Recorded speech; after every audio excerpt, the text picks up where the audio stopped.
Currently, we're all supporting Ukraine. Hopefully, we will continue to go on supporting Ukraine, who are endeavoring to expel Russian soldiers from their territory. And that is quite legitimate under international law for them to do that. But, but, but where is this conflict going to go, and how is this conflict going to end?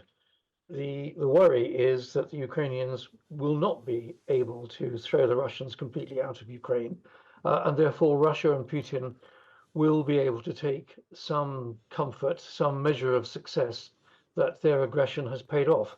Well, if that is the case, then you have to ask the question, where next? Joined by Lord Dannatt, former head of the British Army, former chief of the General Staff. Welcome to you, Lord Dannatt. Thanks, John. Good afternoon. It's good to have you with us.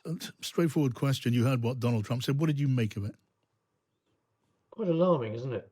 If you dissect that little clip which you've just played, I can understand the first bit and the last bit, basically making a perfectly reasonable point to NATO members. You've got to pay your minimum 2% of GDP towards the common budget of NATO. Yep, you pay your bills. But the middle bit about saying to Russia, do the hell whatever you like. Now that's very dangerous talk. It's very loose talk. It's not statesmanlike talk. It's even more Trump-esque than actually, frankly, we've got used to even from Donald Trump. So I find the whole concept, to be absolutely honest, of him running and being elected for a second term pretty blooming worrying, actually. Well, indeed. I mean, there are those saying in Washington, some around Donald Trump, who say this is how he applies pressure. It's still a shocking thing to hear from a possible future president. On that question of war with Russia, a number of NATO commanders in Europe and here are saying war with Russia within a few years, a very few years, some say, is perfectly conceivable. Richard, what's your view? Well, I think it is perfectly conceivable, but I think we have to put the whole discussion in a slightly wider context, and that is the context of what we're prepared to pay to deter further conflict in Europe. Now, currently, we're all supporting Ukraine. Hopefully, we will continue to go on supporting Ukraine, who are endeavoring to expel Russian soldiers from their territory, and that is quite legitimate under international law for them to do that. But where is this conflict going to go, and how is this conflict going to end?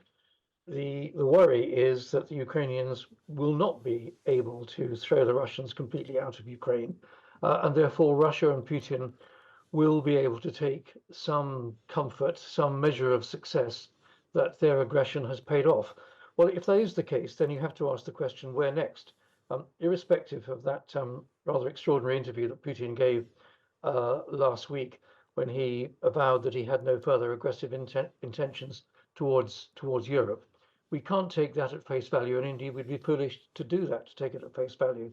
So therefore, there has to be a very strong deterrent presence, Yes, by NATO to deter Russia from further aggression. And that comes at a cost. yes. And we are currently not paying sufficient of that cost to buy us the degree of deterrence that we need. And that's the concern that many politicians, military commanders, both here in this country and in Europe, and some in North America, believe is the position, and that we should be spending more than that NATO 2%, that NATO figure of 2% on our deterrence. Yeah.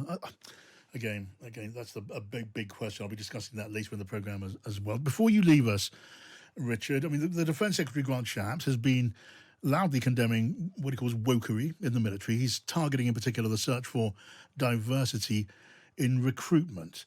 Do you share those concerns? It's been voiced by a number of former senior commanders in an open letter. What's your view? Well, my view is that it is right to recognise how our society has changed and is changing, but that doesn't translate to mean that our armed forces should be a direct reflection of that society. What we have to have in this country, if as part of our overall defence and deterrence, are men and women willing to put on uniform and become soldiers, sailors, marines, airmen, airwomen, if you like, who are prepared to put their life on the line to fight for the values of this country. And if that means that the armed forces are a little different, may be markedly different in some areas than the balance of society, then so be it. I think that it's very easy to make the case that in our desire in this country to be as accommodating to those who have come to this country as migrants, both legal and illegal, bringing different religions and different cultures with them, and we tolerate and accept that. If that translates into a society that's become pretty woke, that doesn't then mean that our armed forces should also reflect that same degree of wokeness. Frankly, in the gritty nature of the battlefield, we need people to do their job, to stand up for old-fashioned values with old-fashioned beliefs, and that is what the British Armed Forces are about. And if Grant Shapps has now just woken up to that, then I'm pleased to hear that he's having a review of DEI policies within the Ministry of Defence and the Armed Forces Okay. to make sure that our people are fit for purpose and we don't undermine our defence capability from within. Okay, just lastly and briefly, I mean, you make your point very, very forcefully. At the same time, we're not able to deploy an aircraft carrier. We got 2 aircraft carriers. We can't deploy any of them, it seems, at the moment. Is our military fit for purpose? Well, many people would actually argue that in many ways that we're not. And that gets back to our earlier conversation, and I'll be very brief, John. We are not spending enough on our defence in order to deter further aggression. One last comment. In 1935, in the face of aggression and a threat from Hitler, we spent less than 3% of GDP on defence. When the war broke out and deterrence failed, we spent 18% in 1939 and 46% when we were fighting for our survival in 1940. Do we or do we not learn the lessons of history? The price of a war is disastrous. The price of deterrence is expensive. We need to meet that bill.